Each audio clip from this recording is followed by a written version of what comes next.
Are you ready? Are you ready? Are you ready?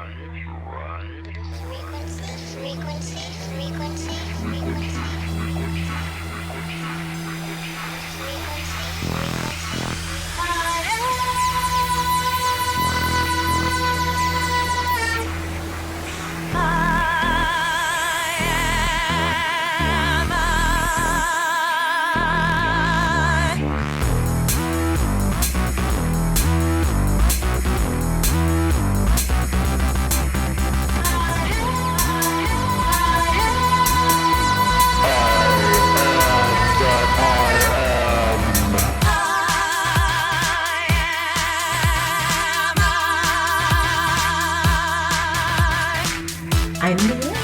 I'm LIANE. Are you ready to ride the Are you ready to ride the frequency? To ride the frequency?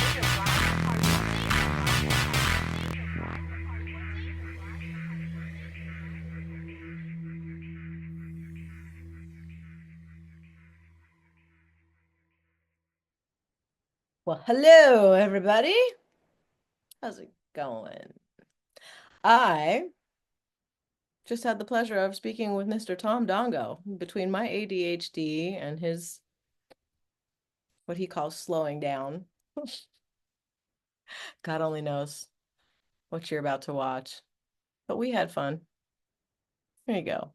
I did not ask him about dogmen. I did not ask him about portals, and I did not ask him about Sasquatch. So that's not where we're going.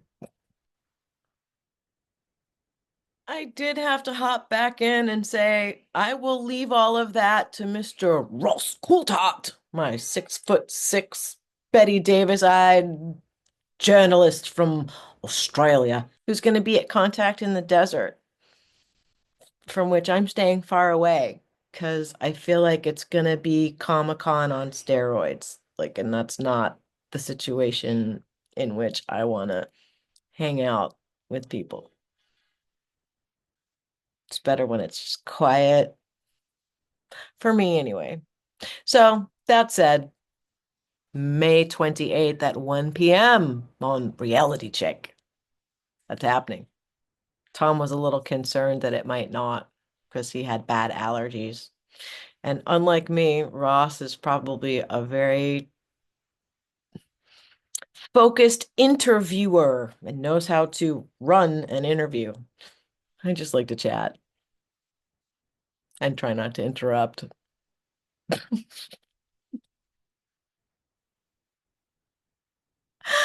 Oh, yeah. Get ready for another all over the place LIANE job.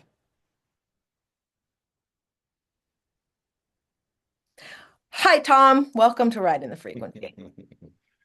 Well, it's my pleasure to be here.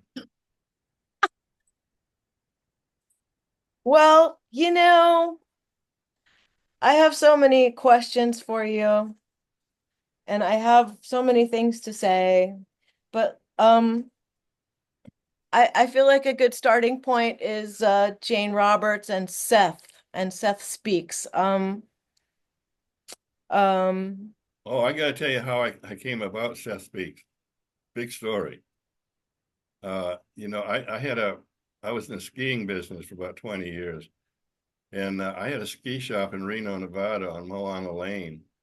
And, I talked about this. Some people think you're nuts. No, that can't possibly be. But I talked to other people that had the same thing happen. We'd go out for a walk, take an hour break and go out, we'll just walk around.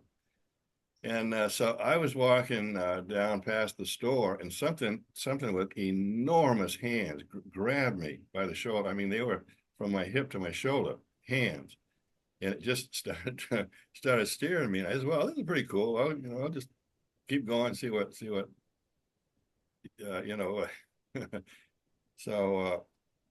so anyway, I was going along and, I got to this shopping mall below the store, and the hands turned me into the parking lot. It's maneuvering me through the cars, around the cars, and into this bookstore. So maneuvering me past the aisles, and it bends me over. and I'm looking at this book down in the used book department. It's Seth Speaks by Jane Roberts. And I guess I'm supposed to buy that. So I did. And that I spent 6 months studying that book. And it's what got me into this whole thing. Yeah, and Seth, such a massive intelligence. I figure he's got to be, nobody's that smart. No human's that smart. So I better, I better pay attention to it. So that's what got me into this whole thing with Seth Speaks. Did you study any more of Jane Roberts' books, or did you stop at Seth Speaks? Because I kind of Yeah. wanted to read the first 3 paragraphs from The Nature of Personal Reality Yeah. and see what you think. They're short paragraphs, Yeah, guys. I read it, but go ahead. Yeah. Yeah, I mean, for the benefit of the audience, because I don't know if everybody has the same reading habits I do. Probably not. Um, the first, and I'll say statement Seth makes is the living picture of the world grows within the mind. Hmm. We could stop right there and just discuss that, but I'll continue. The world as it appears to you is like a three-dimensional painting in which each individual takes a hand. Each color, each line that appears within it has first been painted with a mind, and only then does it materialize without. In this case, however, the artists themselves are a portion of the painting and appear within it. There is no effect, EFFECT, in the exterior world that does not spring from an inner source. There's no motion that does not first occur within the mind. Then it says the great creativity of consciousness is your heritage. It does not belong to mankind alone, however. Each living being possesses it, and the living world consists of a spontaneous cooperation that exists between the smallest and the highest, the greatest and the lowly, between the atoms and the molecules, and the conscious,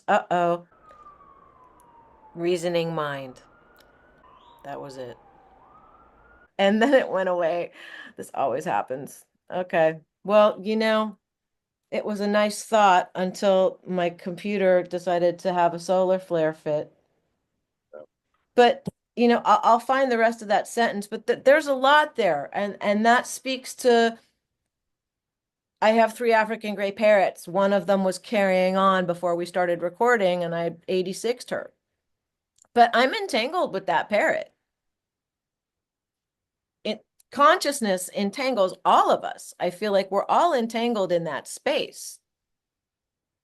Well, according to the ancient Indians, it'd be when the white people first came here, that was their attitude about things. The animals were basically brothers and sisters. Like they're if you look at some of this stuff that's on the internet now, like an elephant and a dog are best friends. I mean, they're far more intelligent than we ever most. Back with the African safari game. I had in my ski shop in Reno. There was a sporting goods store I used to do business with. That guy had heads of things he'd killed in Africa all around the sporting goods store, and I mean. I'm sure they're not there now, but I mean, they were to kill. Now that we're finding out they're our friends, like Coco the gorilla. I mean, that's would sit with people, and you can tell how intelligent they are, and even geese, small things are very intelligent. So if you want to define something, what is reality? It's not easy. So what Seth said, like I said, Seth was a massive intelligence, and some of it I had to stop and think about seriously. And there's a saying I use it on the show, some of the shows I'm on, and now I can't remember it, of course, but there was a saying that Seth said that's kept me going all these years. you know, you know, and we have to critical thinkers are becoming fewer and fewer and fewer. Some of the stupidity on this planet, you know, I'm pretty famous. I've been, you know, all these books and stuff that and the Bradshaw Ranch and all that. So some of the messages I get on the internet, and I mean, I cringe that can anybody really be that stupid? But they are, you know, and so I think that's by design. I mean, you know, the whole thing everybody says all the time, oh, John D. Rockefeller in 1903, he yeah, formed the education system. They fixed it so, you know, to accommodate workers because we yeah, don't need thinkers. It's like, but yeah. yes, we do need thinkers. We actually do. Yeah, Um, I've got that whole. It's about 500 words long, and it couldn't be worse. I mean, these elites were out to destroy us. I mean, they wanted to be the, you know, the bosses and us the slaves. It was thought and designed that way. That thing with Rockefeller's, yeah, it was done about 1903, and it's you know, I tell people read it. You know, it's on the internet. It's not hard to find. So I mean, it shows what, you know, the rich people thought of us, you know, the elites. And it couldn't be worse. Well, it goes back to things I've said in the past where, you know, the police force is there to serve and protect, but it was to serve and protect the elite from the 99% who wanted to club them over the head. That's what that is about, you know. So it's kind of stayed like that on the DL, but like a lot of things in this world on its face, it looks like it's one thing, but really the subtext, it's another thing my mama taught me. Listen to the subtext. What's not being said is a lot louder Yeah. sometimes, you know, and people don't like to be accountable for their reality. And that very first sentence is that reality that we experience is created in our mind. Nothing we experience hasn't been birthed here, you Yeah. know. And there's something called hermetic principles. Yeah. There are seven of them, you know, and they basically say it's the as above, so below.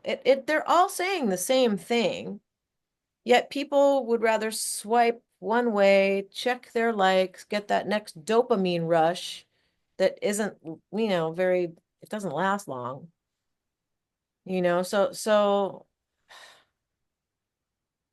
I think people are more or less empathic to a certain degree, but we really do create our reality based on what we think, what we believe, how we feel, what the intention is, and then what gets spat back. It's like a biofeedback that never ends. Yeah. Well, you know, with me, what you see is what you get. I mean, this is it. You know, these people with false fronts and hidden agendas scare the hell out of me. Because they're what's doing the, you know, like Putin. He's probably killed what, a couple of million people now, and there's no regrets. So I mean, what makes a human like that? You know, I mean, it's just you know, and my research for the last 50 years has been human extraterrestrials. I've been studying them, and I've met three physically, and you know, what they think of us is well, they're real guarded about what they say about us. So you know, there's so many. I'm just saying, you know, you know, I'm saying, come and have a cup of coffee, you know, meet me. I want to meet you guys. I know all about you. There are about 17 races of human extraterrestrials coming and going on this planet, and about 120 humanoids. And the humanoids can get really scary because, you know, a being, my psychic abilities are phenomenal. They used to be even more phenomenal, but I was in a bad car accident. I gotta turn that phone on. That's okay. I, yeah, well, it's gonna ring. Yeah, I mean, take your time. I should Yeah, probably, I think mine needs to go on do not disturb as well. We're taking a do not disturb break, guys. yeah, Come on. okay. So, Pesky devices.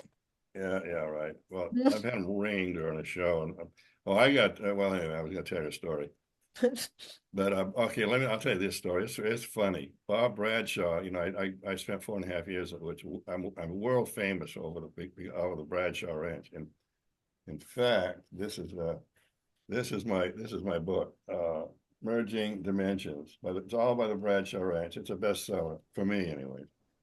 So Bob Bradshaw, they were doing a major movie, and he had an adobe building next to his ranch house, and nobody knows how long it's been there. It's an adobe.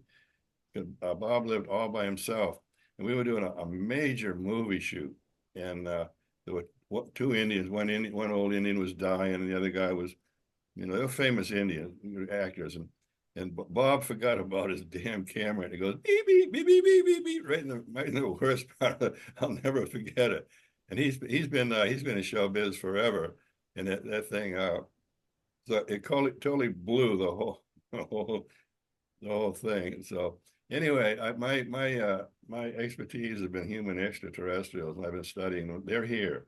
There are probably hundreds of thousands of them here on this planet. How And how many out of 8.5 billion consciousness units are in a casing that is more extraterrestrial than human and don't know it? yeah, probably, either they're walk-ins, I hate that phrase, but or they're actually from another planet and they know it, but they're not going to tell you. I did a study a long time ago, and in a conference, like a UFO conference of 500 people, there would be at least 5 or 6 that were extraterrestrial. You never know. And or FBI. There's usually 5 or 6 FBI, a CIA there too. So they're I've had them do it to me. They're tricksters. They're called tricksters. The people that really know, in this business. A friend of mine, he wrote a book about the tricksters, pretty thick book about extraterrestrials playing tricks on us, because we're so damn stupid. We usually don't figure it out. So they're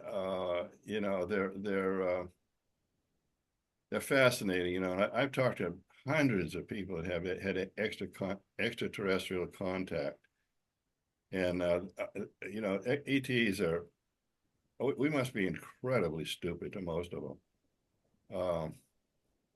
You sound like my mom. She was really snobby about she said, I'm not racist against I'm not bigoted. The only thing I have issues with is stupidity, and it's everywhere. She was Yeah. she was a snob, and I can't help but, like, in between my two ears, like, I don't have the most positive, kind, compassionate thoughts all the time, because I have to agree with you, and there's a fine line between being mean and just stating fact, Yeah, and then right. looking at it's a symptom of something which can be fixed, Mhm. but the root cause needs to be addressed. So we're back in a full circle about the elites and keeping a class of human, which is the majority, stupid. Yeah. Well, now it's intentional with the chemtrails and the EMT waves. Somebody, the government, the U.S. government, somebody is trying to mess us up. I mean, there's no, and plus with the anger and the confusion that is rampant these days, it's really messing us up. And I think I told you the other day, I have a friend. This is high. And my friend told me, don't ever talk about this, and for sure don't mention my name. So I said, no, I wouldn't do that. But he's been doing it on the internet. So So we get half of it. We don't get his name, but we get to hear what he said. yeah, well, Good compromise. yeah. So this guy's basically a whistleblower, and somehow my friend talked to him for 7 hours, and I know a little bit or a lot about everything. So he sent me 3 hours of the conversation, and this guy, he said the CIA and the FBI can do nothing for me, to me, because I know more than they know. I can dodge their snooping stuff very easy. So the stuff that he said, I said that, you know, I have a CIA agent friends, and I told my friend, I said, you know, uh, uh well, anyway, to make things shorter, he said he has high respect for me, Tom Dongo. So this guy, and he met with the extraterrestrials, and they scared the hell out of him because not what they did, but what they looked. And I can kind of imagine that, even for a guy that was prepared. Well, even me probably. So some of them was probably scared the hell out of me too. But they told him. My friend was supposed to meet him, I think last weekend. He said, "I'll meet you in Las Vegas." I think he did. So this is what the extraterrestrials said. They're sick and tired of us humans destroying each other and destroying the planet. We're very close. The planet is on the edge right now of being too late. All the destruction we've done to it and doing to it. So they told him, and so my friend, he said, well, if Tom Dongo says the right things about me, I'll talk. So anyway, I'll call him Bob. He interviewed me for about 10 minutes and sent it to the guy. And the guy said, "Okay, that's it. We'll talk." Because I basically validated the guy. So so the extraterrestrials are not going to attack us, but they're going to intercede before we destroy ourselves and the planet. It's very close right now. There's been three nuclear wars on this planet. There's Pakistan, South Africa. There's rocks, fused rocks all over the place. It could only come from a nuclear weapon blast. So the extraterrestrials don't want this planet to be destroyed again. So this thousands of 50 megaton nuclear weapons all over the planet. Right. These lunatics like the North Korean lunatic. He's got his finger near a button. So if he does, it's gonna be rough. But anyway, so the extraterrestrials I know a lot about them because I've studied them for 50 years, and they're incredible. So I'm just saying, come on, I know about you guys, so let's have a cup of coffee, and come on over. Not at 3 o'clock in the morning. I said, don't ever. Not while I'm asleep at 3 o'clock in the morning. But let's go have a cup of coffee somewhere. And I've heard the stories. I mean, some of them look exactly like us. That you would never know they were an extraterrestrial from another planet, and they're just here to study us. They're really fascinated by our emotions. Can you imagine that? They're fascinated with our crazy emotions. They study most of the studies are about our emotions and what we do. So anyway, I said, come on, I said, come on, I met I've met a tall white woman, and she was with a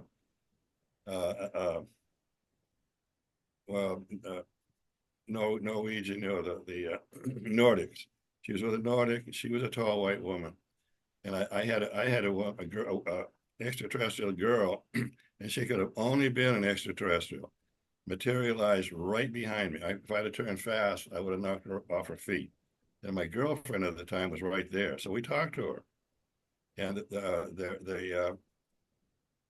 there was a Sanawa petroglyph. The Sanawas disappeared about 800 years ago. Indians here, and it was all sexual stuff.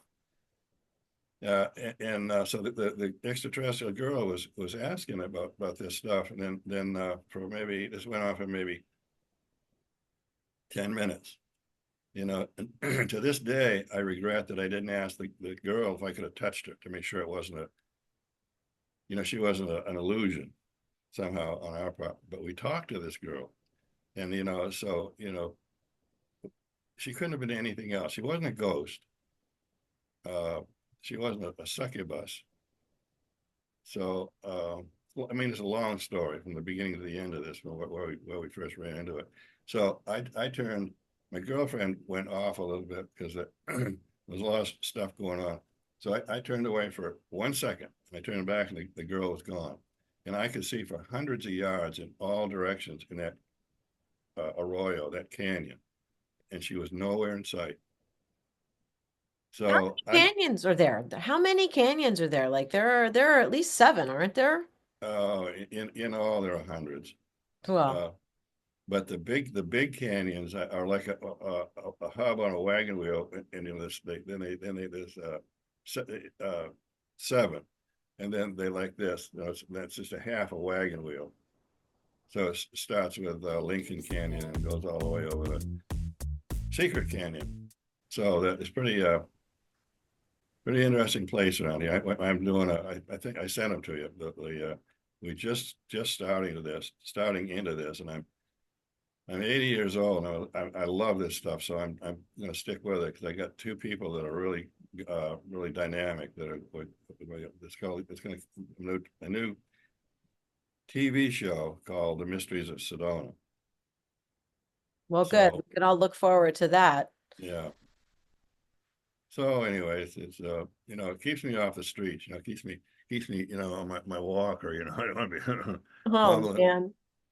Well, yeah, it keeps you engaged and it keeps you doing something you love and it keeps you Yeah, able to inform people, who need to be informed. I think a couple of things you said make me want to say again, like we seem to be a very gullible species. I feel like the things that we're not taught, it's the things that aren't said, like my mom said. Nobody talks about how we have light bodies and the frequencies, we're frequential, you know, we all have our own individual vibration, you know? And people don't talk about this stuff or sound or how frequencies affect us. Um, and a friend of mine who's ex-Air Force sent an email with a link last night, and I went and it said unauthorized. So I yeah. went back to her and I said, "What's up with that, man?" She said, "No, well, go to the patent office website." So I did. And I put in US dash 9195703 dash capital A. And I put a search in, and then it said no such file exists. And then in a teeny tiny hyperlink, it said you could go public search, right? So I click on the public search and I put the number in again and I click and then nothing. And then I did something. I clicked again and this big yellow page came up. I mean, Hmm. yeah. And then the abstract. I sent it directly to a couple of people, one of whom is your buddy Ross Coulthart. Oh, I don't know yeah, the man, but I send him, sadly for him, frequent messages on Facebook. But when I saw that, I kind of went a little kooky because it's the patent for voice to skull technology. So if we think that there are people who are telling lies, and there's that, and then there are people like you who aren't, and then there maybe is a group of people who are starting to get voice to skull messages, and they're out blabbing, and it just makes everything even more difficult to discern. So, I'll go back to your idea about everybody needs to learn how to remote view, yeah, because if that were the case, at least if people were taught about vibration and frequency, that directly relates back to intuition. And intuition, right. psychic ability, feeling into situations from here. I'm pointing at my solar plexus. That's how I know stuff. I get sucker punched by it. Like the intellectualization and Ross's new word, the scientificization of it is not the it can't just be empirical. There has to be the other with it. Otherwise, it's not whole. I know what I'm trying to say. Well, People need yeah, to learn how to remote view because information is non-local and anybody can grab it. And yes, they can put up walls, but I think that that's probably EMT frequencies that they're throwing up. yeah. Well, it almost looks like we're in the same room, for crying out loud. No, I mean, it's amazing. I've Right? been You've got wood furniture and I've got my teak furniture. yeah. So, I talk a lot, guys. I'm really sorry. Sometimes I have this stream of consciousness thought and it's kind of like diarrheal. It's not very well formed. you're doing all right. So, yeah, Ross is an interesting guy. I was interviewed by him for about an hour and a half, and unfortunately, I had a bad allergy that day. I don't know if I blew it or not, but these people that are professional interviewers are damn tough cookies. They're hardcore. I'm sure he calls Well, you sir a lot. yeah, well, yeah, I've been interviewed by 3 professional remote interviewers, and they are they've got it figured out beforehand what they're going to. One tried to trip me up on something that I didn't. No harm done, but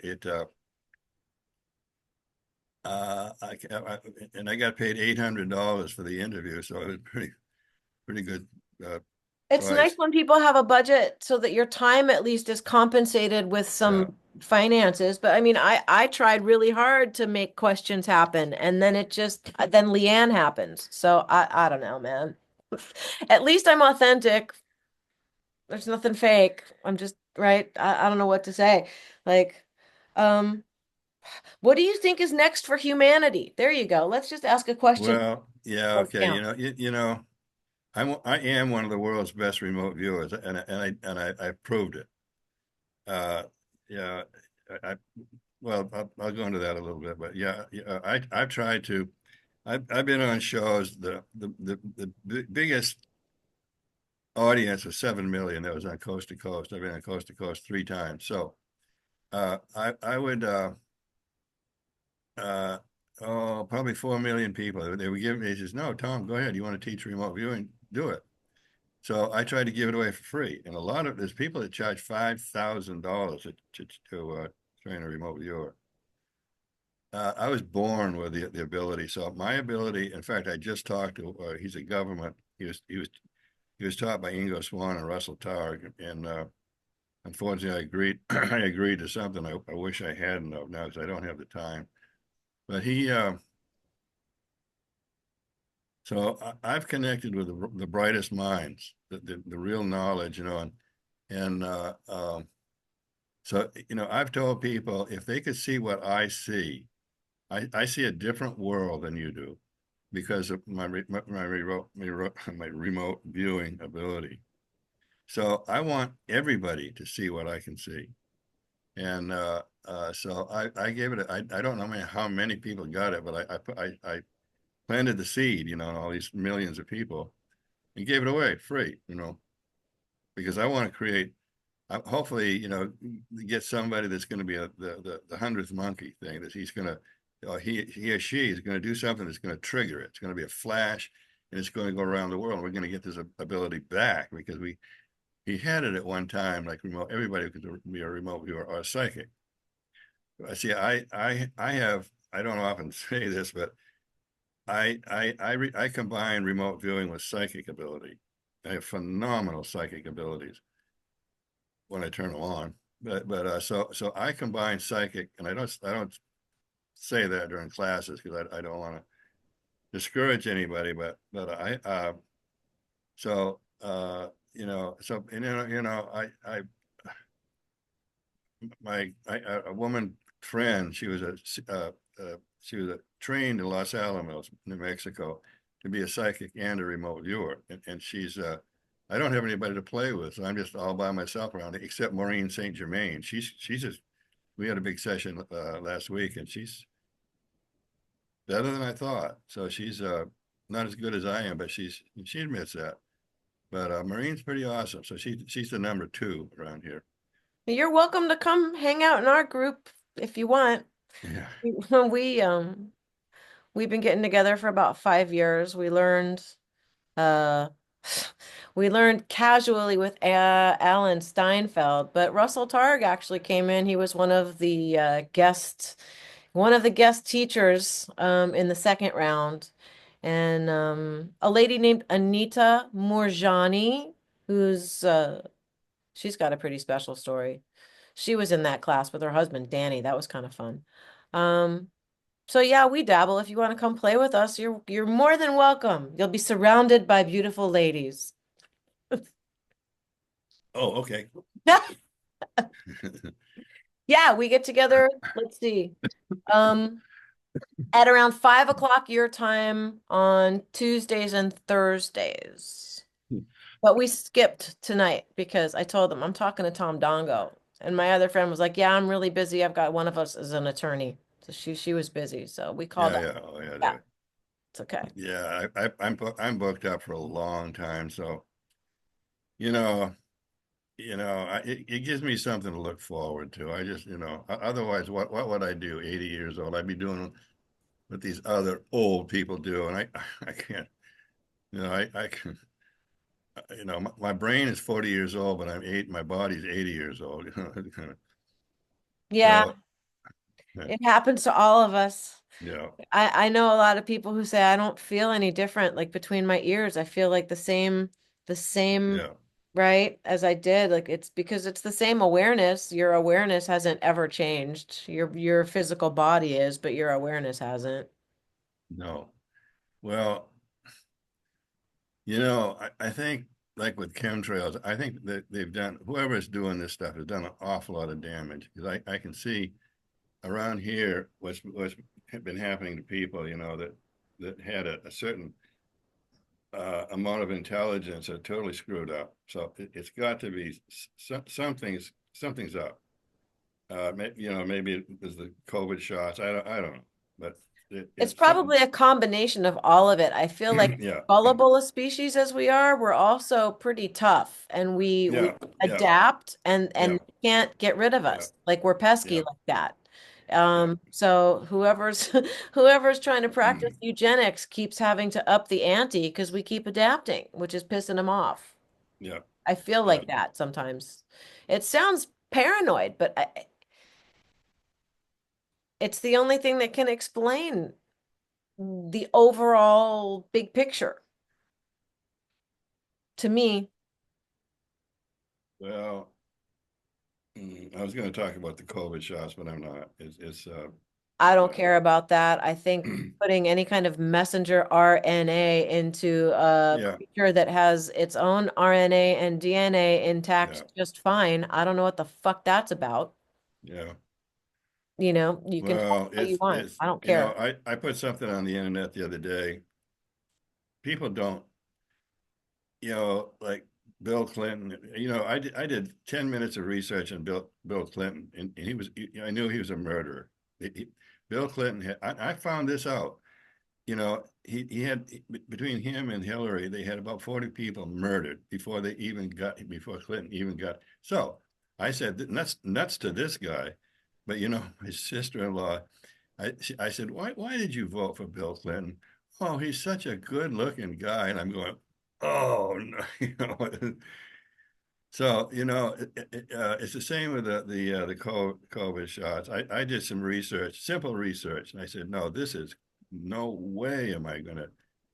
But I talked about this. I got a lot of flack for this just a couple of days, just recently. I went to Walmart, and one woman said, "Oh, there was never any COVID shots at Walmart." Well, yeah, there was. There was a long line of people going by the pharmacy getting their shots. And one woman said, after she got a shot, she dropped on the floor and had to have the paramedics come and get her, but nobody left the line. I mean, that's the kind of so so A lot of people anyway, working in places where, they have to exsanguinate a dead body, and the clots that they had to pull out were something that looked like effects out of a monster movie. They've never seen yeah, clots like that. They were told Yeah. to shut up. Well, it's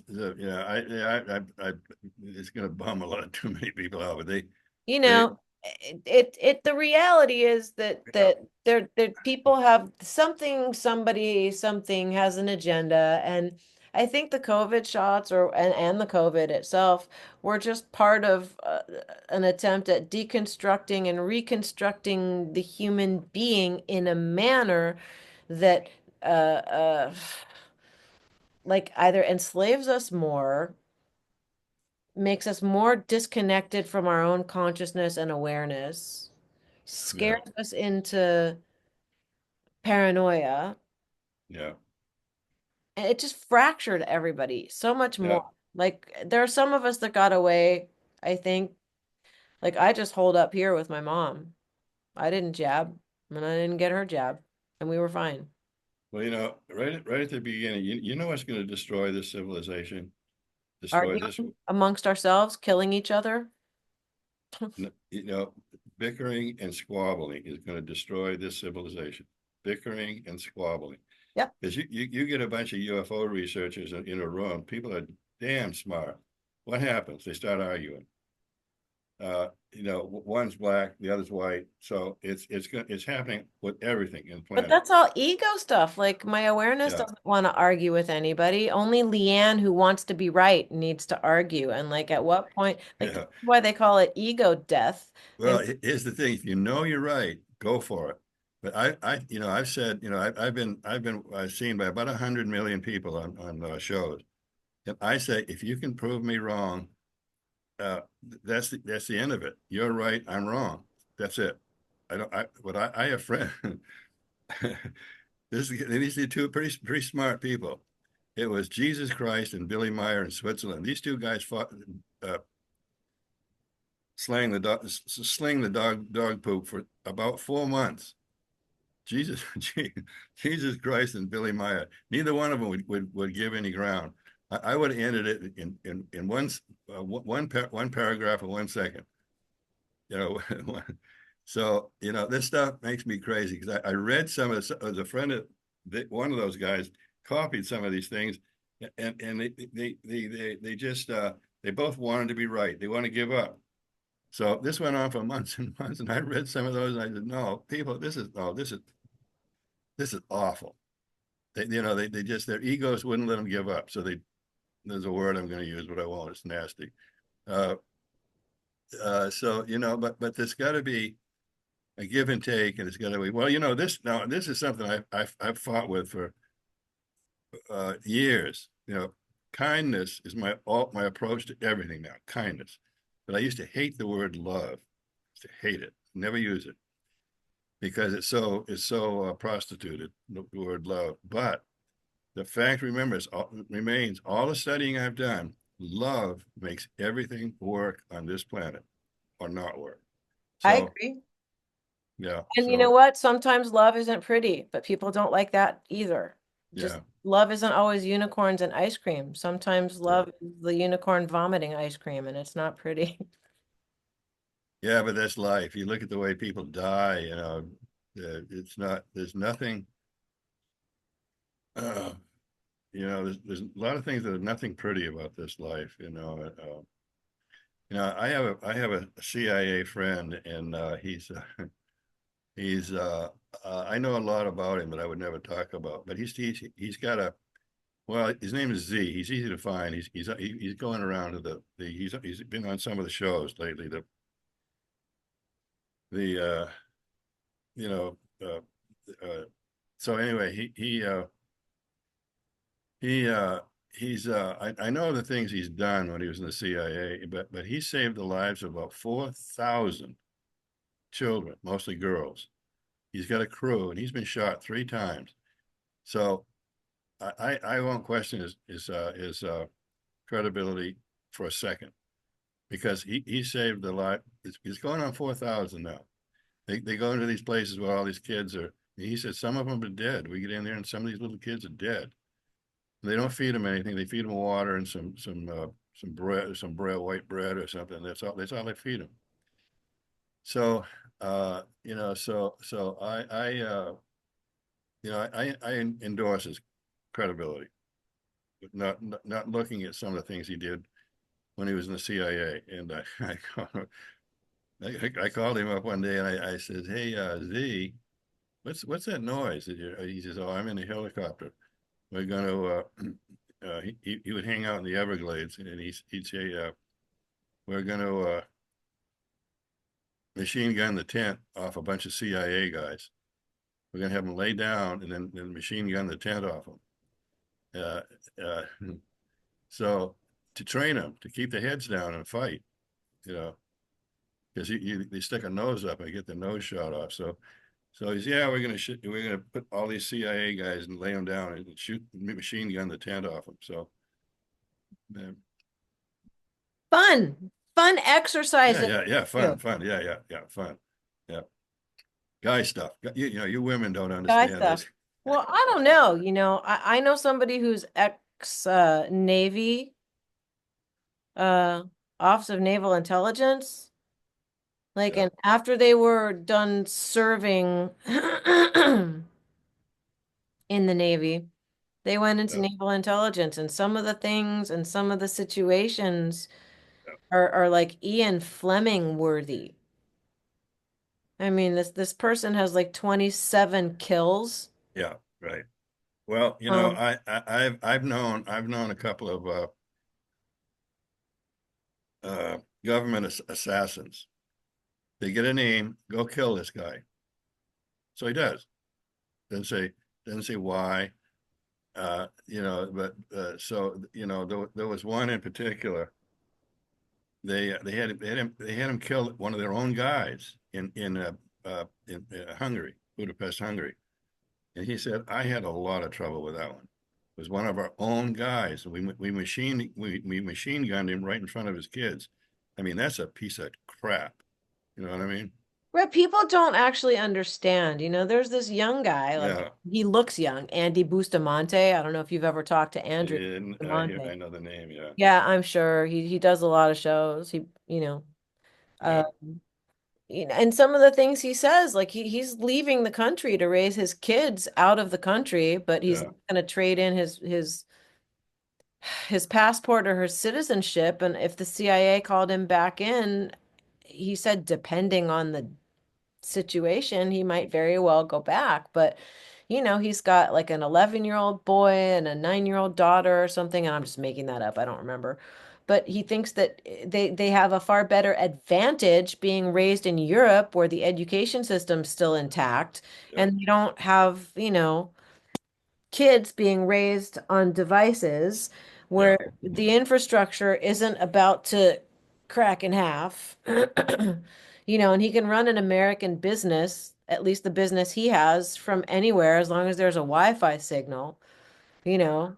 And it's funny too, because like as he's saying this stuff, I'm going, uh-huh, podcast from any check, write music from anywhere, check, bird food, could get that anywhere, check, running all my business through American, I can do that too from anywhere. Huh. Maybe he's got a good idea. Like, because I don't know, things are getting really crazy over here. Well, Like it's Golden when Dome, the Golden Dome. yeah, right, yeah, right. Well, it's when life is worthless. The extraterrestrials think we're nuts. His life is priceless to them. But we kill each other like flies. Like it's And not precious. yeah, How many people do you think have been born and died? And if you believe in reincarnation, come back. How many, it's got to be in the like more than trillions. The number has to be infinite. I mean, I'm asking you that because like I have weird stuff happen here at my house. yeah. Um,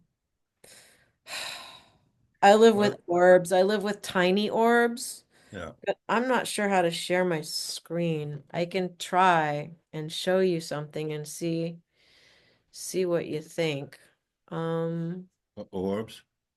yeah, just a lot of, yeah, here it is. Here's the video. I don't know if it'll let me see if I can share my screen. Hmm. Um, if it's gonna play or not. I don't know if it's gonna play. Oh, I have a better idea. This is Leanne screwing around on Zoom. Oh, that's not what we're. Hi, Kitty. Isn't this the most unprofessional, fun craziness you've ever experienced? You're doing a lot better than I could do. Okay, so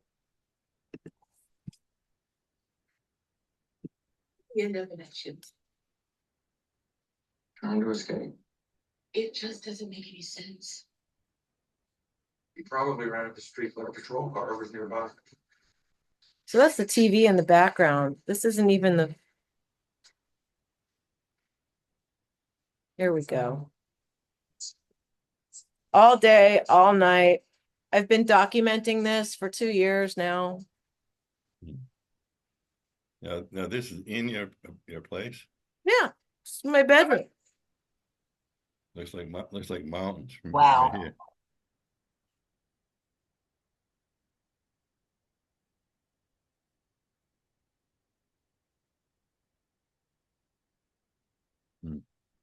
Well, you know, Somebody said, "Oh, it's headlights from outside." I said, "I don't know how you're doing that from the 15th floor, and that doesn't look like any pair of headlights I've ever seen." And dust. no, right, yeah, right. I get that all the time. Oh, there's headlights from a car. I had no Okay, idea. so what the iPhone that's was enough. I don't know how to make it stop now. Don't worry about it. Don't worry about it. You know, Linda Bradshaw and Linda Crystal in New York discovered orbs. And before that, there was nobody knew anything about orbs, but Linda Crystal, and I forgot the name of the book she wrote, but they both discovered orbs at the same time. Then it went all over the world in months. They were photographing orbs all over the world. And nobody seems to care about that. Like I've got to, you saw it was like a meteor shower at my house every freaking night. Yeah, Like it really. doesn't stop. Like what is that? Well, you could. Have you ever had any missing? You could be a contactee. They're extraterrestrials. Have you ever had any missing time or? Yes, I've had missing time. I've had body paralysis where my mind was wide awake and I was like, yeah, no, if this isn't fun or good or happy, no, I'm not. Okay. When you had the paralysis, what did you see? I That's looked around. I didn't see anything. My mom was still alive. I was listening to an Yeah. audiobook and I was in that bedroom and my eyes were closed and my mind was perfectly active. And then Yeah. I started to panic. And when I started panicking, it stopped. Stopped. Hmm. So Well, that's the most recent thing. I used to have flying dreams all the time where I would literally feel like I was falling onto my mattress, like my face, like yeah. all the time when I was little. Um, Well, out of body. I took out of body training. I gave it up. I shut my phone off and it's on. blame the solar flares. That's what I do. Yeah. Um, oh, so anyway, I was starting to do it, and so I lifted out of my body, and I panicked. I freaked. So I dropped about 4 feet, and it hurt. Back into my body, and it hurt. So that's it for me. I ain't doing this anymore. Yeah, But but little, you're not doing it on purpose. It's funny too, because my mom was friends with a guy named Brett Morrison, and he was the voice of the Shadow on the radio. So, of course, his boss was Bob Monroe, right? oh yeah. So always thought that was interesting. My mom was always having dinner parties. God only knows what was Well, going on. very strange things go. I try to. Being a remote viewer, I've got a in about seeing these things, and it's very, very strange thing. We're not, they've just discovered we're in the middle of 17 universes, and the scientists are saying those things are coming out of a universe, and we don't know how to stop them. Well, how You much know, do you think that these hadron colliders are like messing? yeah. That's like kids playing with matches, not understanding Yeah, fire. yeah, yeah, In my yeah, opinion, they're opening up holes to dimensions. It's like we already have portals. Why do you need more? Why? yeah, And there's one in Kensington, New York yeah, that is bigger or stronger than the one in Switzerland, yeah. apparently. Huh, I didn't know that, but yeah, no, I didn't know that either. yeah, that stuff, it if you asked an extraterrestrial about what their opinion of that stuff, it wouldn't be good. No, Uh, it'd be like you guys are a bunch of dumbasses and you don't understand what you're doing. Could you yeah, stop, maybe? That's what I feel like. Um, and I wonder how many of these extraterrestrials who are posing as humans are here to try to, I don't know, maybe like an army of them showed up to try to help shift the consciousness. Because if everything in a body here has a consciousness, and if we're living in a world that is projected, if everything starts in the mind, if enough minds, like you said, 100th monkey syndrome, are coherent, then we'll collapse a different reality. Whoever's in charge, like John D. Rockefeller, probably understood that reality collapses based on what you believe in your mind, just like Jane Roberts was saying. So I feel like the people who are doing bad stuff understand how it works and well, purposely keep us from yeah, understanding how it yeah, works so that they yeah. can play us. I'm thinking about three things right now, but I know personally, I see her a lot. She's probably the best trance channel on this planet. I've known her for 23 years. And the being that she channels, he says he's from the 16th dimension. And he said, no matter what's going on this planet, it's all a learning process, bad and good. It's just a learning process. You're here to learn it, and that's what it is. You're learning about murder. You're learning about taking care of a bunch of homeless dogs. He said it's just a learning. He said this is the toughest planet in the universe for a person to be a human on. So I feel a little bit better. I said, oh, okay, well maybe I'll Like stick it boot out. camp for something else. Like, but Yeah, what's the something else? yeah. Um, oh, I know what I was going to say. God, my brain's working today. I can't. My memory is horrible. It's okay. Uh, You know what? I used to tell my mom, you've thought so many thoughts and you've had so many ideas in your head that for every year you live, that's so many more thoughts. So yeah, yeah, it's gone from a sapling to a whole forest. So sometimes it's hard to yeah. navigate and find them. Sometimes they're Well, hiding from you. yeah, that's why they say if like a 13-year-old is asked a question, they've got the answer right off. But if an 80-year-old is asked the same question, it takes 10 times longer because they're accessing 10 times as much knowledge. So, makes good sense. Oh, I know I wanted to talk about that. I got a light on me somewhere. Where it's coming from. It's the sun giving you a big kiss. I knew that. So where the heck is that coming from? Is there a window? Yeah, A I'm right in window front of shade? it. It's Yeah, not all right the in way. front of it. Yeah, let me close it all the way. Okay. It's That's bad. bothering you. Yeah, So there that's you it. go. I'm saved. I'm saved. So I say about 400, and it probably has been about 400 contactees and abductees by extraterrestrials, and not all of it has been by the extraterrestrials. The government has had a lot to do with it. But so That would be my labs, yeah? Is that what you're talking about? Military abductions? Is that how they Uh, well, partially, yeah. Yeah, Hmm. Melinda Leslie is behind all that. Um, well, I interviewed so many people. I really do have incredible knowledge in my head because all these years I've been doing this stuff. So these people, some of these people, and I used to know, I used to know Bud Hopkins, and a lot of stuff that Bud Hopkins dealt with was pretty horrible and pretty damn scary. So I don't really didn't understand that, but so these people that the terrifying things that happened to him, that were done to him.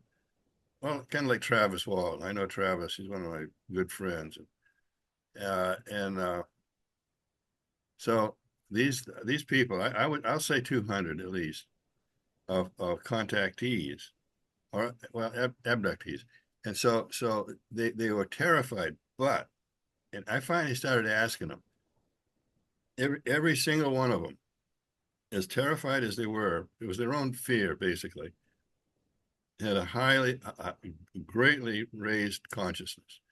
They started taking better care of themselves, started taking better care of animals, eating better, being nicer to people in general. So that means the extraterrestrials were up to something, and they did it.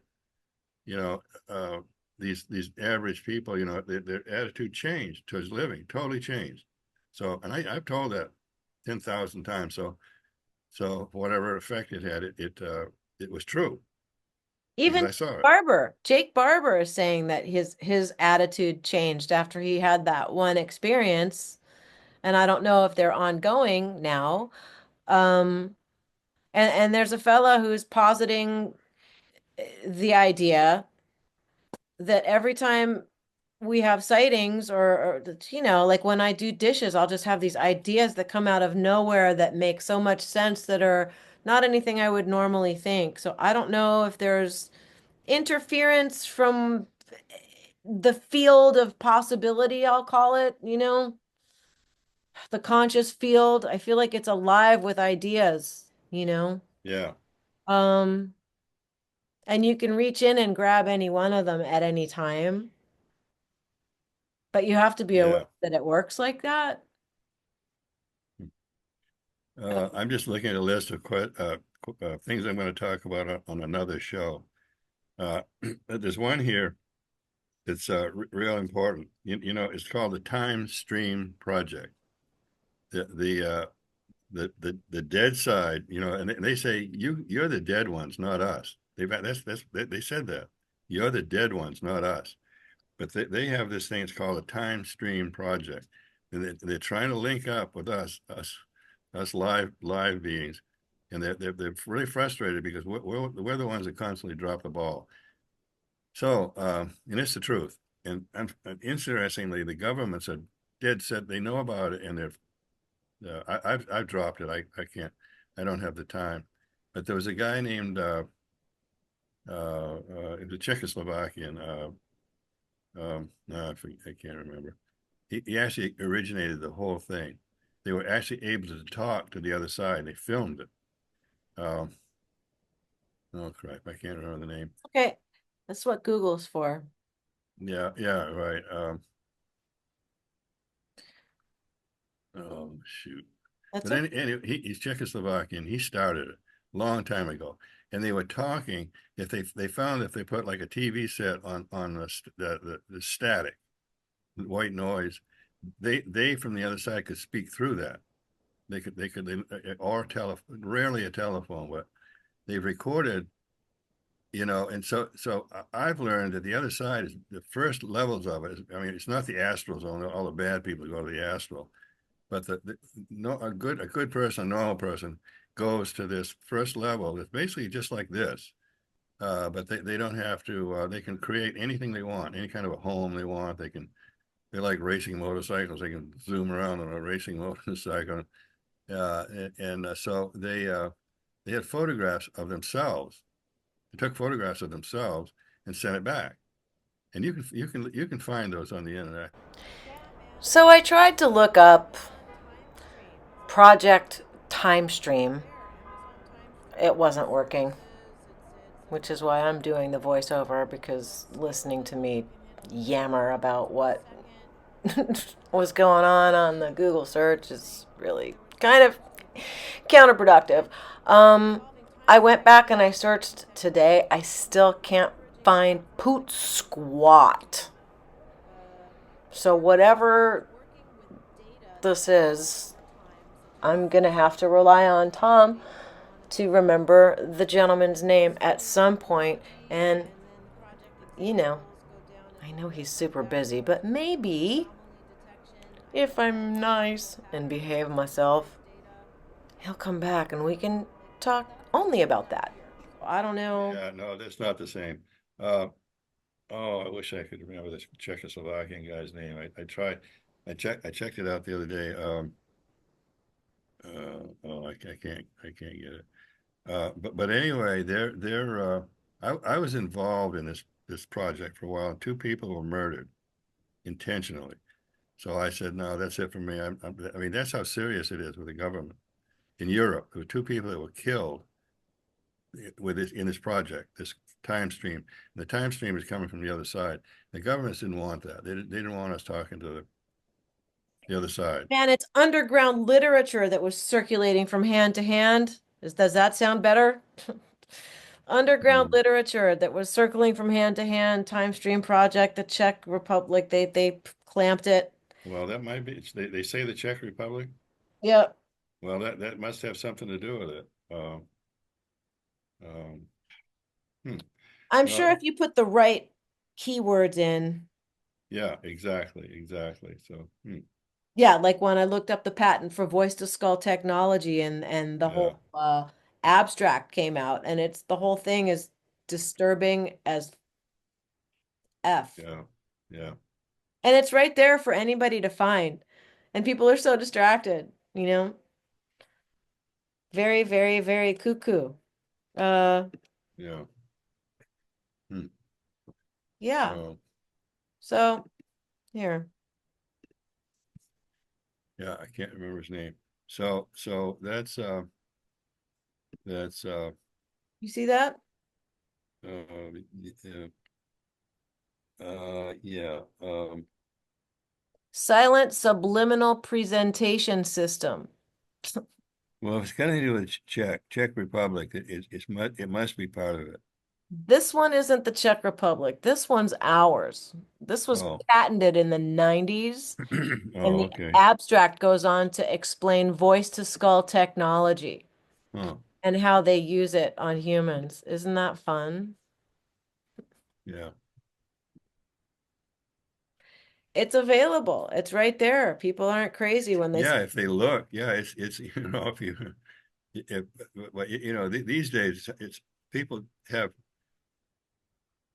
no, convincing people that there is a problem is hard. yeah, yeah. Well, people are so overwhelmed with making a living. When I was a kid, the father went out and worked, and the mother stayed home and took care of the kids in a nice home. They had a decent car and good food. Now both parents are working, and the kids are off, you know, somewhere else playing, games or whatever. So it's just not. No, how many people sit down to a family dinner at 5 o'clock anymore? Almost I nobody. tried really hard, man. I raised three kids. The first one was born in 1989. The last one was born in 1999. Yeah, And every Friday night we had family dinner. They have different dads, but I forced a family dinner every week. yeah. In Well, November. you're in New York. You're in the East. I How am. did? I was on the West Coast at the time. I only came back here to take care of my Okay. mom. I spent 30 years out in La La Land and it about gave me nervous breakdown, man. Yeah, yeah. I spent a lot of time in California. I left California and I came to Sedona because you didn't own a BMW or a Porsche. If you were a real good guy, if you owned a BMW or a Porsche, I got tired of that mentality. So It's just hard to be a real person in a fake town, and my mom was right about that. yeah, You can find friends who are from New York who don't play that and make your yeah, own right, collective within yeah, space, which is what I did, but ultimately I don't know if that's the place for this gal. Like I don't know if I'm going to stay in Manhattan either forever. I've been getting the itch to something because getting lullabied by sirens and drug addicts yeah, yeah. Well, I jackhammering. grew up in Maine. I know, you know, well, Maine, all the rich people from New Jersey come to Maine Maine people do their laundry and, yeah. Uh, what was I going to talk? Oh, yeah, I almost got involved in this. And I dropped it last minute. People, there's about 3 million people around the world that just disappear. Poof, they're gone. Yeah, you Missing. started telling me about 411, missing 411, and I went Yeah. looking for, and there are several episodes. Oh, there is now? I Yeah. think there are three different ones, and I wasn't sure which one to grab, which one you were It's in. the first one. The very first one. Yeah. Okay. I mean, everybody should watch the missing 411. Uh,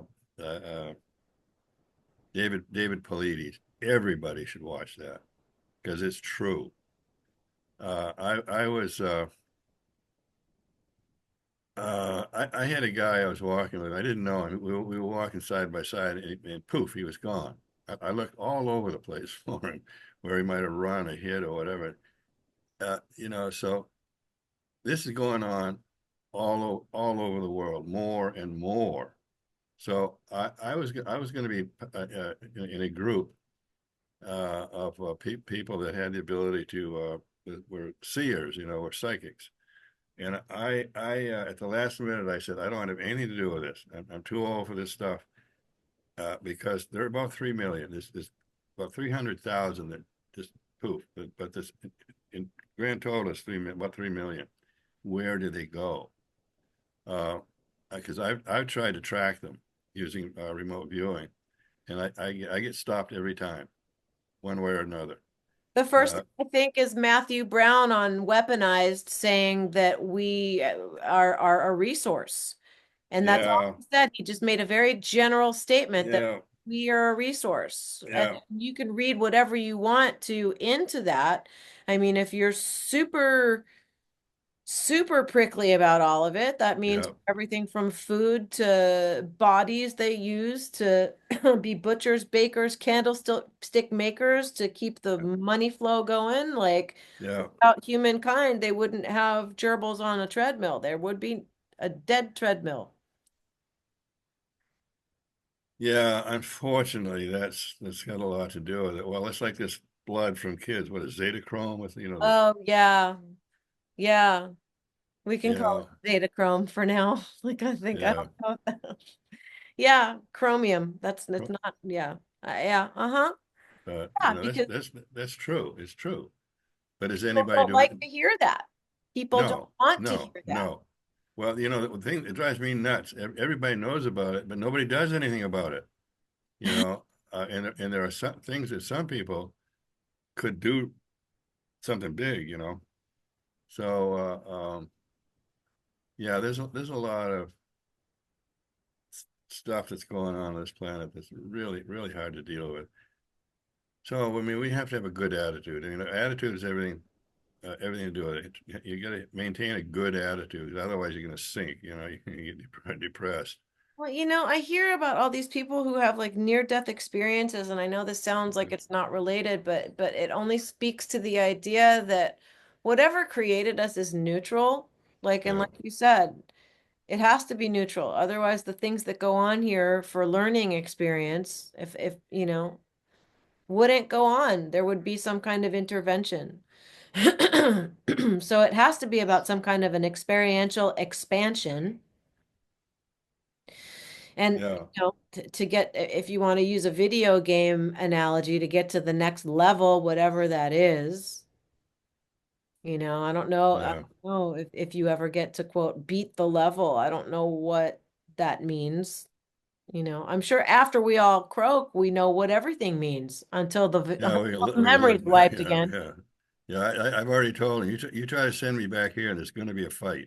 Oh, oh, oh, I said, there'll be some fisticuffs. I ain't doing this again. I said, I ain't doing this again. You try to send me back here, and there's going to be a fight.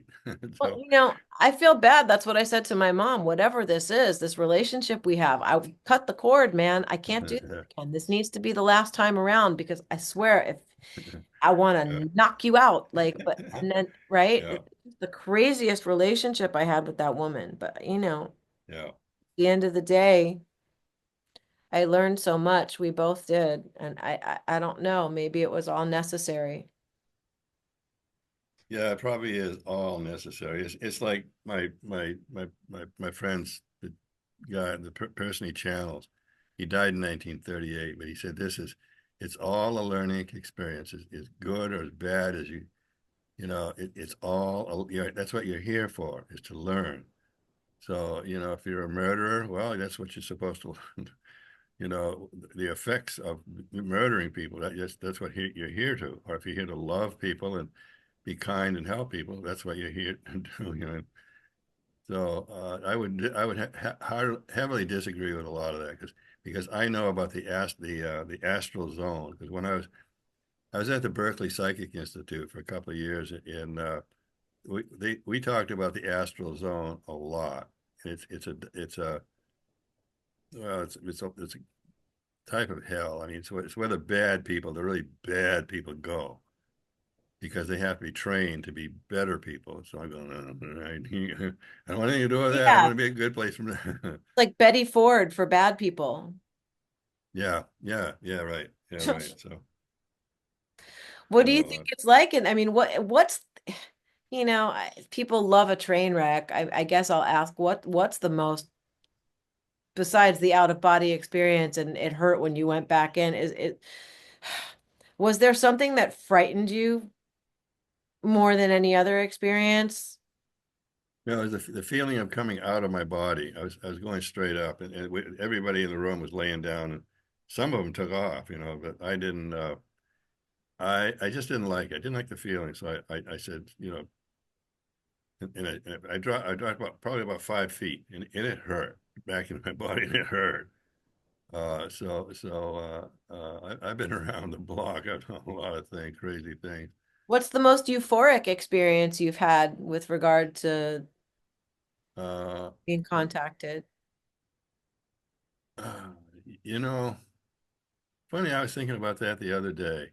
Um, Probably, I used to be a distance runner, a racer, and there's a high. It's called a runner's high, and it's I mean, it's incredible. It's euphoria, and I was thinking of that just the other day.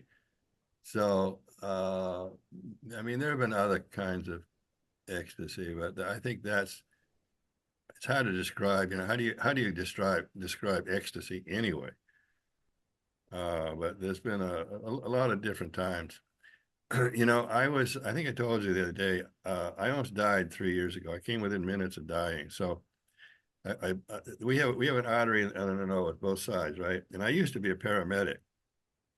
And I woke up one night and I was soaked with blood.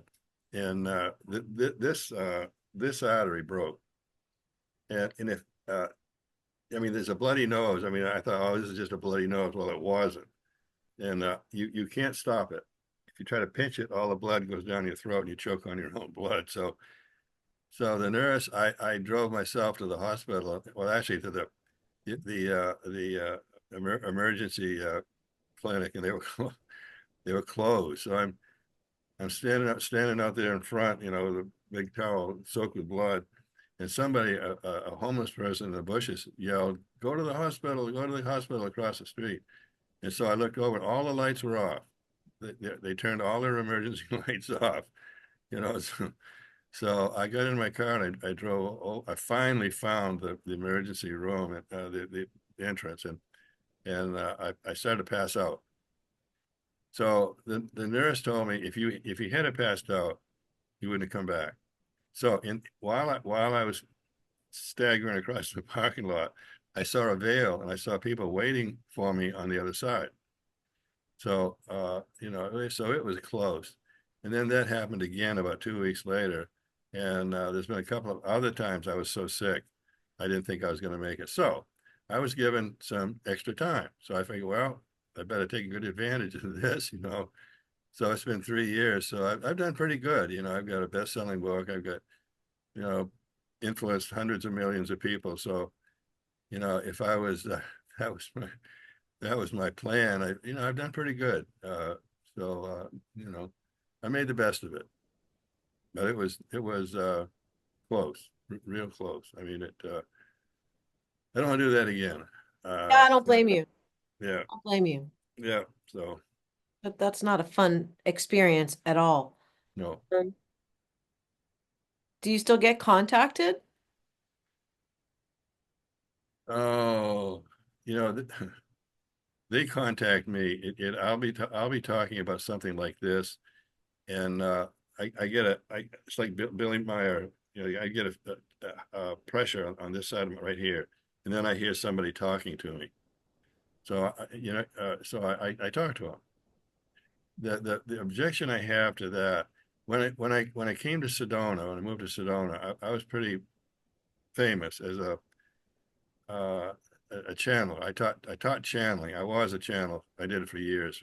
No, I wasn't a good one. I wasn't very good, so I kind of gave it up. But I advertised that free. Everybody could come free. Ask me questions, and then I could talk to them. I could hear them. I said, "Okay, you guys ready?" And I've even done this when I was drunk, real drunk. Did it had an incredible uh, fun time with some Russians in Durango, Colorado. It was a heavy snowstorm. Uh, so anyway, I can still do it. I can contact these people, and I can hear them talking. So I would ask them questions. So I said, all these people, there'll be 20 people who show up free. I just ask any question you want, and so and then I asked these guys, they would say, no, we heard it, we heard it. So this is the answer. So I had a lot of fun with that. But there was one woman that was pissed off every time. She wanted to know everything about everything, and finally I got tired of it. She was always there, and so they would say, just tell her we are not going to answer a question like that. We're not going to do it. So she'd get pissed off. You know, so I got tired of that. I really got tired of everything else. Any question they wanted to ask about anything, who is God, you know, they'd say, well, okay, we're gonna put it this way. You can't tell them this way, you know, and we did that in Durango with the Russians, and boy, we all got roaring drunk. Oh, And well, they thought it was we had more fun. So anyway, even now, uh, I'll be talking with somebody about stuff like we've been talking about, mhm. and I'll feel that pressure on the side of my head, and I'll say, okay, what is it? What do you want to talk about? What is it? What did I say? I said something wrong. It's usually something I said it the wrong way, and they'll say, yeah, no, that was okay, but you really should put it this way. I said, okay. So then I'd tell them I'm talking to some some voices up there, and they said, you know, explain it this way, not the way I was. So, but the thing of it is, I don't know who they are.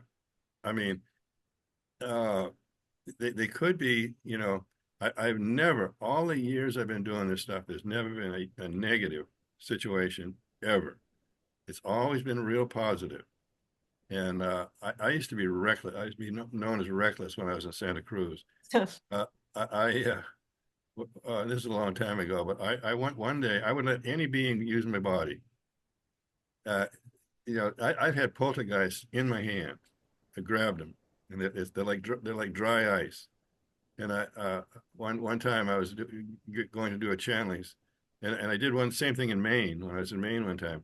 There were three poltergeists they're like they were floating around us. So I grabbed one, and Get ectoplasm on your hands. no, it's just like holding dry ice. Exactly.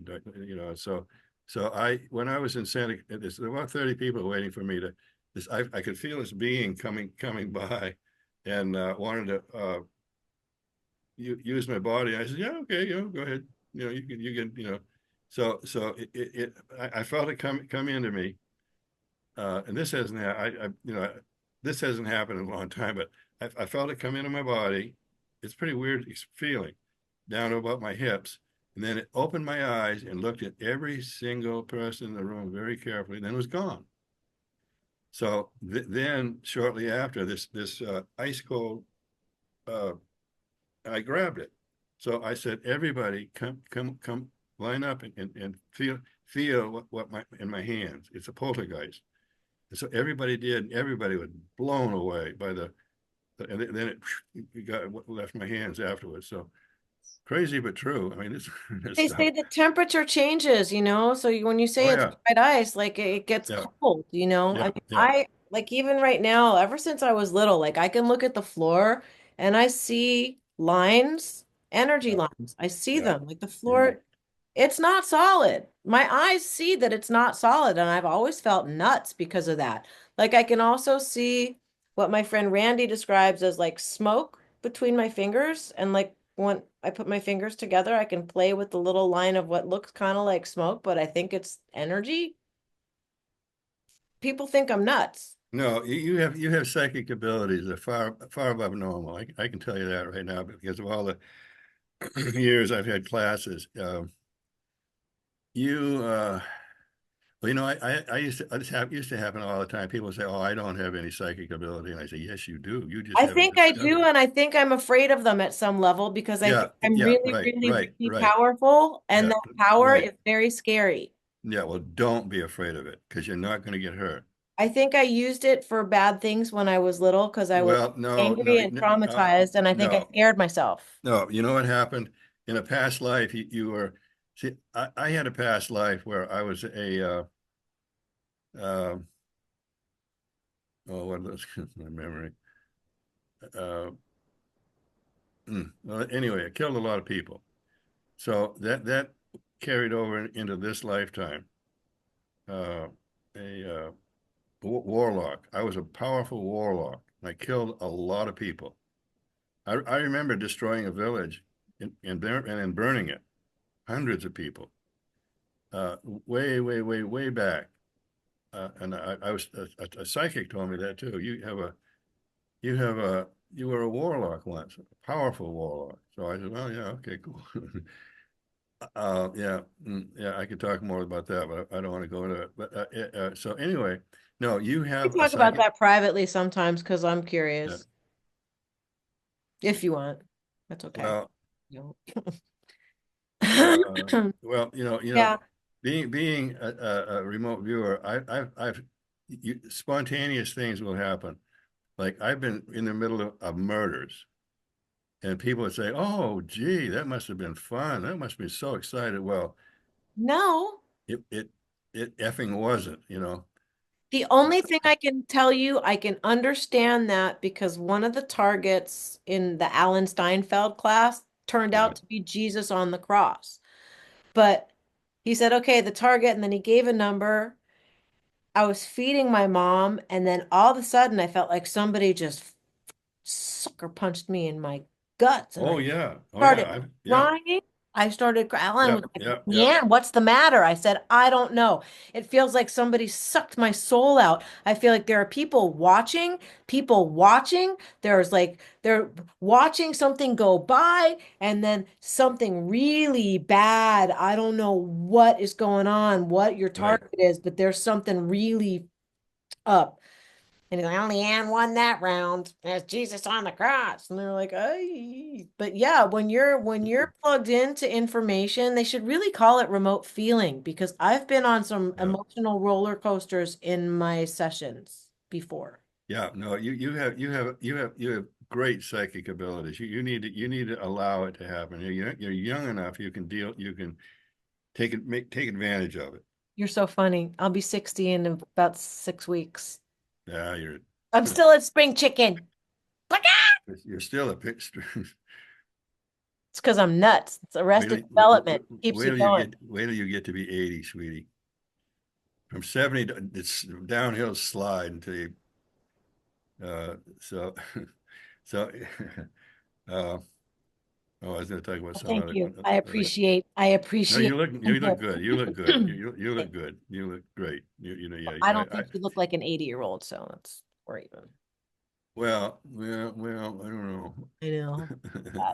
Get the where are the tea bags? Put the tea bags. Yeah, tea bag. Cucumber Yeah, I gotta try that tea bag. pops. Where's the makeup lady? She sucks. Where's our cucumbers, man? Cucumber So, slices. Let's be very clear. God. yeah. So Um. anyway, yeah, I've been into Well, some crazy stuff. I'm sure. Oh, I know what I was going to talk about. Okay. So when I was at the Berkeley Psychic Institute, we used to meditate in a circle, and one thing you did not do, nope, you don't fall asleep. There's the one rule. Uh, you do not fall asleep in a meditation circle. So I did, and this new guy, the woman that ran the Berkeley Psychic Institute, everybody loved her. This new guy was a complete 100% prick. I mean, nobody liked him. Everybody left. But the guy, he had to have been some kind of an extraterrestrial. And even as much as I know now, and I know an awful lot, I don't know how this guy did it. I really don't, because I can't do it. I've tried to do it on somebody else, and I couldn't do it. I couldn't project that much. But I was falling asleep, and it was like a cherry bomb went off my stomach. I mean, I exploded. My stomach it was like, somebody had to punch me real hard. It would have been about the same thing. But so I knew who did it. So I looked over, and he was looking at me. He was giving me this glare, like he fell asleep. So I don't know how in the hell that guy did that. As much as I know about psychics now, I don't know how he did it. But he did. There are people who know how to jump into other people's dreams. Yeah. So the idea that somebody could hop into your space while you're asleep, while your body's sleeping and your consciousness is traveling. Well, remote viewing, I got into this big conversation. It's called remote influencing. Mm-hmm. A remote viewer can, because the Russians have been doing it and the Americans have been doing it.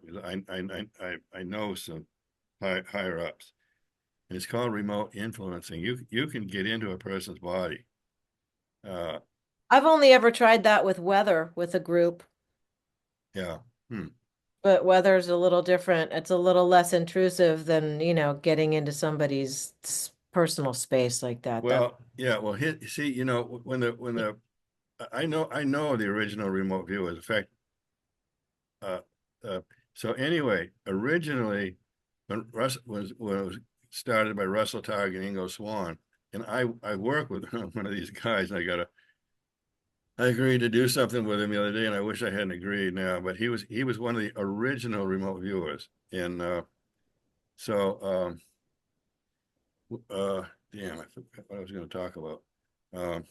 But you were at the Psychic Institute and you fell asleep when you were meditating and the guy came in and attacked you. That's what we were talking about. Yeah. Oh, God, I forgot what I was going to talk That's about. okay. And then we switched back to Ingo Swann. And then, my friend Nancy Duterre worked with Ingo. Nancy. I don't know if you Yeah. know her. Very nice lady. No. Super smart. Attorney by trade, but super psychic also, So that was a trip for her. Incidentally, I know a guy from New York. His name was Jeff Sonnenberg. He was a phenomenal psychic. So what did he do? He was using his psychic work for huge sums of money to well, it's like it's the stock market. You know what's going to happen. So he would do these readings for billionaires, and what what the stock market, and that and this and that. For he was working for corporations to take advantage of other corporations, and he went completely insane, totally perfectly normal, brilliant guy. He went insane. Oh yeah, no, I know, I remember what I was going to Remote talk about now. influencing. You were talking about remote influencing. Yeah. So in the beginning, the Russians and the Americans, and I worked with the Soviets about 20 years ago. I knew everything the Soviets knew. It's a little different now with Putin and that crowd, but so they were see it. The Americans were having heart attacks and the Russians were having brain hemorrhages because they were trying to do that. They were trying to affect or kill people with a remote viewing ability. If you use a remote viewing ability for bad things, it's going to come back on you. It'll come back. And so they gave it up. They stopped doing that. But it's basically called remote influencing. And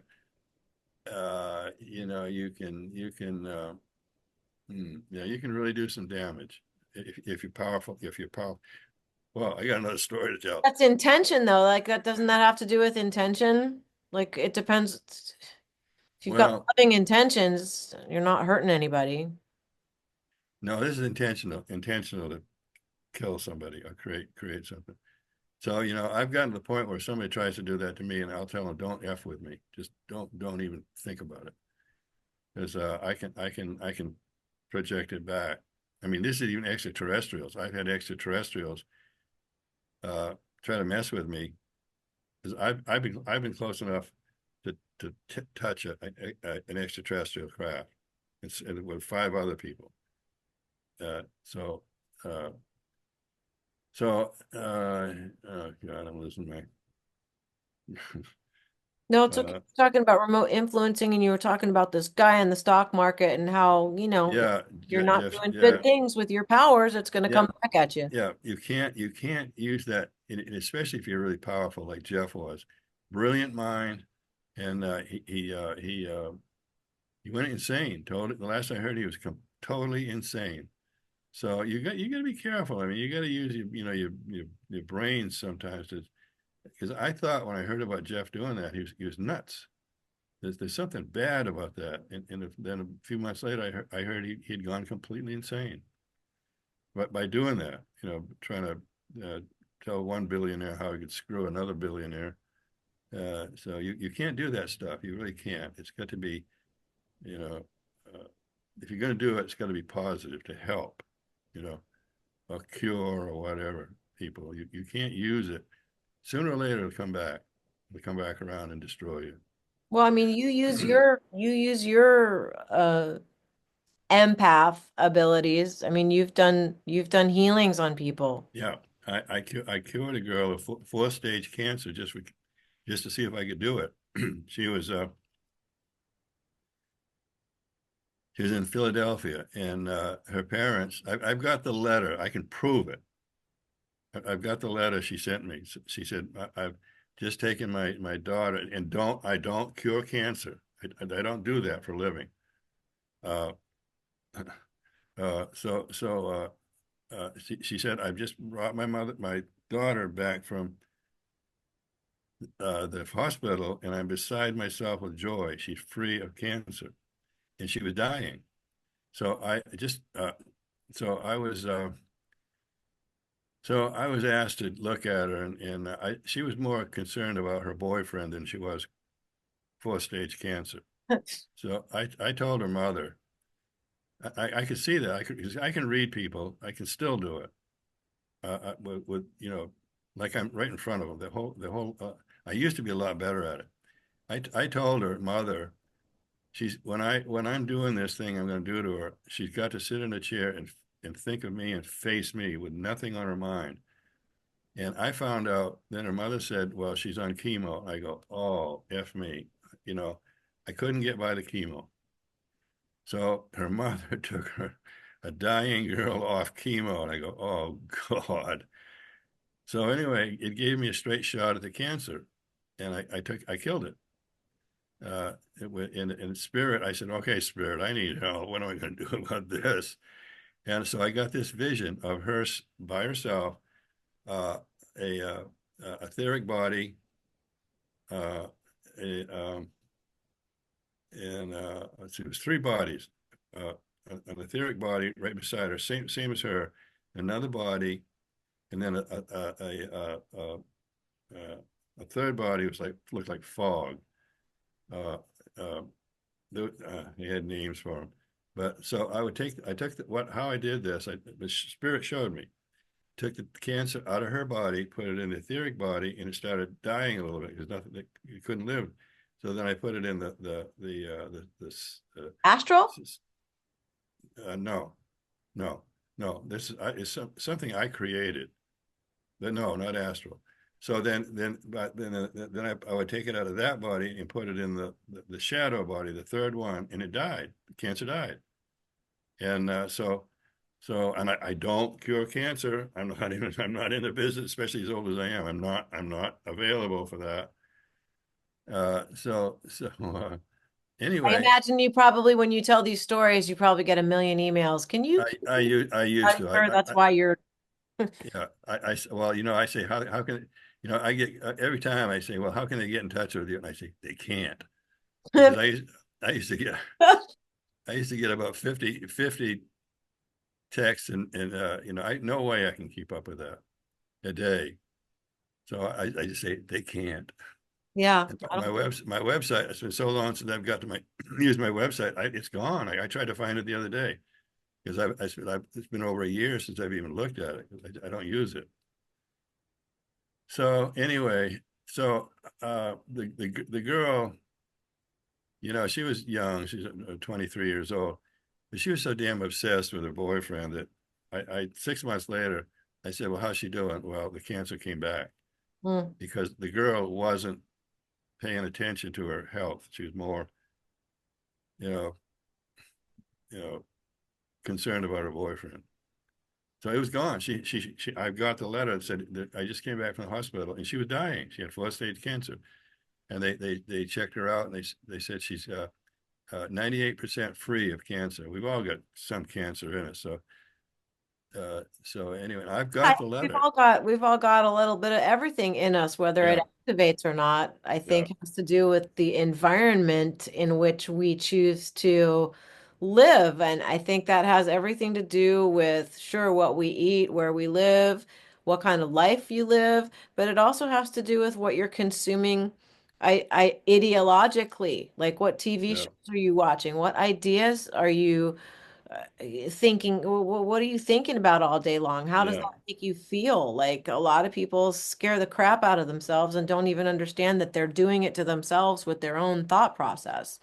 Well, one thing I've learned in all these years, people, oh, they're goblins. What can I do? I'm scared. They're demons.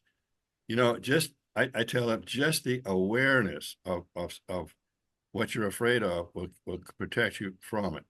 Just when your subconscious is aware of it, when it knows about it, you got nothing to worry about. It will protect you. And I've never been proven wrong. All these years, I would say just you're aware. Most people are totally oblivious. So they have stuff happen to them. So if you're aware, oh God, my friend is here.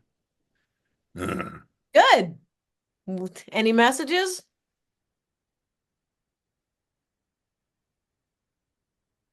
No, said you're right. Okay, good. Always good to get validation from your friends. Yeah, well, sometimes it turns into an argument. It gets weird. It really does. I don't know who it is, but it's always positive. Maybe a variety of people. I don't know.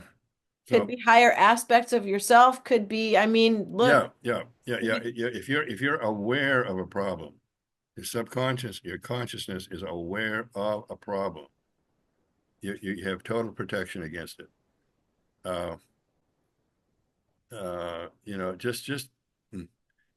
Just the awareness. I've been into everything. Oh geez, my brain. The New York, that house that was oh my God. Yeah, my mind's slowing down. But anyway, it was demons in that house. It was Oh, you talked about the Amityville horror. Amityville. That was real. I mean, I can project myself into a place. It's an ability I have, and that place was the creepiest thing. I've been face to face with, you can call them demons if you want, or there's something out there called to me, there's no Satan, there's no devil, it's BS, but there is. I mean, it's a thing created by religion. Demons, and I mean, devils and Satans. It's a fear thing created by religions. It's to control us. More control mechanism. Right, and it works good. It does. But there is something out there. I call it an awful evil. I've been face to face with this thing, and it was in Amityville. That thing was in the cellar, and because I went on to that house, I can do funny stuff like that. So I went down the cellar, and it was coming out of the cellar. And they found that was built on a Indian graveyard. That house.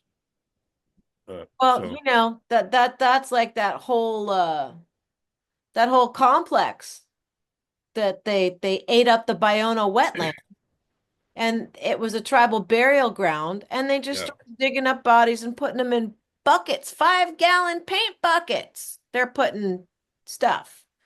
Yeah. you know, and I think that was, I mean, not to get political or whatever, but it was one of Bill Clinton's like goodbye kisses to the US presidency Yeah, is by allowing them to chop into the Biona wetlands. I mean, like all the creatures, yeah, they don't need a school or 10 Starbucks or, you know, 5,000 apartments. And I think that place even has its own Playa Vista, I think it's called Playa Vista. It's its own little town, has its own little school, its own little thing. yeah. Bad karma on that. I wouldn't move in there. Not. Yeah, well, you know, some of these things are real. They're created real, like that thing was it was in the cellar. There was a door in the cellar, and I went down there. And I said, "Oh, this is as far as I'm going. I don't have anything to do with that thing." It was How real. close is Amityville to Montauk? Yeah, I've got Montauk right here. Uh, I don't know, probably quite a ways. I mean, Amityville is halfway up New York, I think. But Montauk, I talk about Montauk, and it was because I knew Helga Morrow that was in there, and that creature that they brought back from somewhere, the cables in Montauk were, you know, about that big, and they were chopped with an axe. I saw a picture of it. They was in such a panic they chopped him with an axe. So that thing. So uh, Helga Morrow was a real good friend of mine. She said so. Some of that stuff that happened at Montauk was really really weird. That creature that came back looked like a Bigfoot. So I don't know this stuff. You know, I've always the weirder it is, the better I like it. You know, that's what I used to tell my audiences when I was speaking. I don't speak on audiences anymore. Uh, 500 people came to see me on a Friday morning in Utah. 500 people, little old me. So I said that's good enough. Uh, so anyway, Yeah, I mean, public attention isn't necessarily all it's cracked up to be. It can be a little well, tiring, you know, it's a little yeah, draining. yeah. Well, most of you know a lot of people I know that it's ego. It's all ego. They want to be the Center of attention. Yeah. yeah. So, geez. So I know I, about that. I'm an only child and I chose to be an actress. So, yeah, that's I don't know how yeah. much more center of attention you can be. It's yep, we're at that hour and a half mark, hour and 40 minutes mark. Oh, that yeah. Uh-oh, we went 10 minutes over. Well, I'll send you the bill. You'll hear from my lawyer, my Yeah, agent, exactly. There you my go. agent, my agent. Yeah. Agent. Uh, you know, I've done a lot of most of the shows I did were hour, but the first 2 hour ones I did, I've done a lot of them. And so it's really uh, pretty easy, especially if they do commercials every 15 minutes. That's real easy. Like, Oh man. Yeah. No, you know, see here with me, it's more of a free form chat and let's hang out for a little while and we talk about what we talk about and save the rest for next time if there's a next time and I don't know. But well, all you know, well, you know, I can brag because I've been there, I've done it, and I can, you know, I always say I can prove it. Whatever I talk about, I can prove it. So I have people that, you know, I've been like, you know, being 10 feet from an alien spacecraft. If you ever need some proof, Tom, if you ever need somebody to vouch for you, I'm here. So I keep that in mind because you know, when I first got into this, I got harassed constantly verbally. I got sick of it. I quit 3 times. I couldn't take it anymore. You know, in national magazines, oh, he's a liar, he's a fraud, he's a fake, and I couldn't take it anymore. I just know, you know, little old me, you know, I quit. So since then, I've talked to about 105 million people, and nobody has criticized me. Nobody, because I would have heard about it from the, you know, the station manager or whatever. So I'm having a good time for, you know, old guy like me. I'm just, you know, I paid my dues, blood, sweat, and tears, so I'm having a good time. And well, I got a couple of big shows coming up. Uh, I'm you sure know. they'll be a lot more coherent than this. I mean, it's a Oh, no. You know, a friend of mine, a famous friend of mine the other day, she was on this show, and this guy is a his hair was down both sides like this. This guy didn't know anything, and it went on for an hour. And I'm going, oh, this is I would never, never, be a okay. part of this show. Never. No, you're fine. You're just a nice, clear voice. You're intelligent. You got good stuff to talk about. I try. So, I try. I yeah, like I you're all right. you on the phone. I just want to know Yeah. what the is going on, Yeah, man. well, I think I told you what keeps me going. I just want to know what the hell's going on. I'm with you, man. I'm Yeah. with you. Well, feel free to check in with me privately anytime. You're fun to speak with. I appreciate you spending your linear time with me tonight, Tom. I know you got things to get going and go do, but Yeah, I gotta pee. all right, well, that's what happens because you're hydrating. So what goes in's got to come right back out. So we're gonna go let Tom do that. Thank you for joining us on Riding the Frequency. It was lovely chatting with you.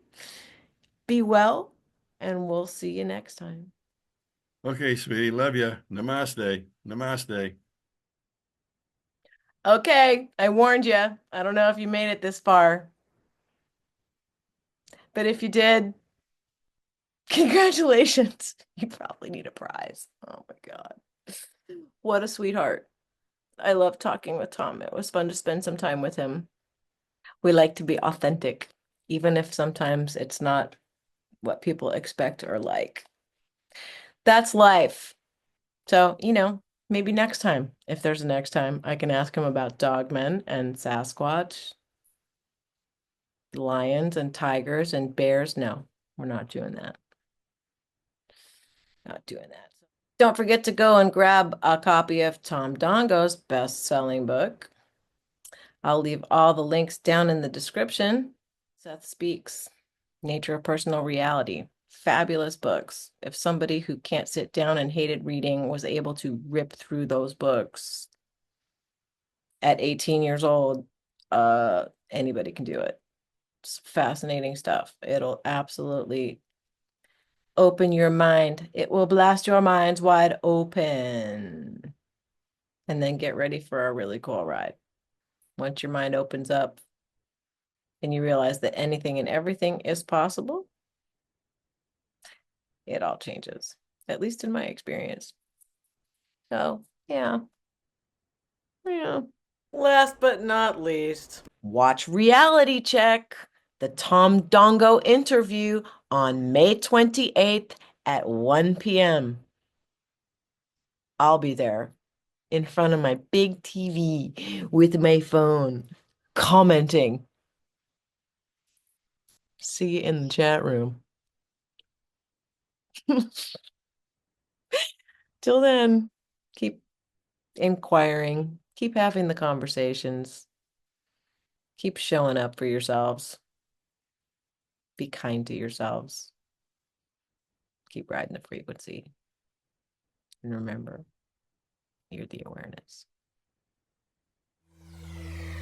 Are you ready? Are you ready? Are you one? Frequency, frequency, frequency.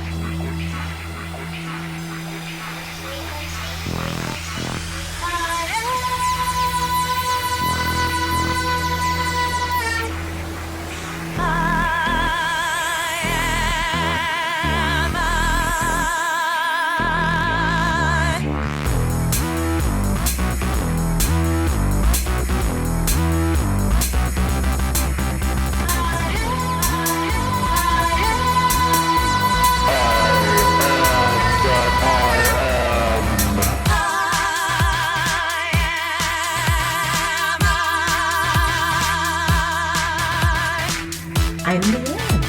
I'm LIANE. I'm LIANE.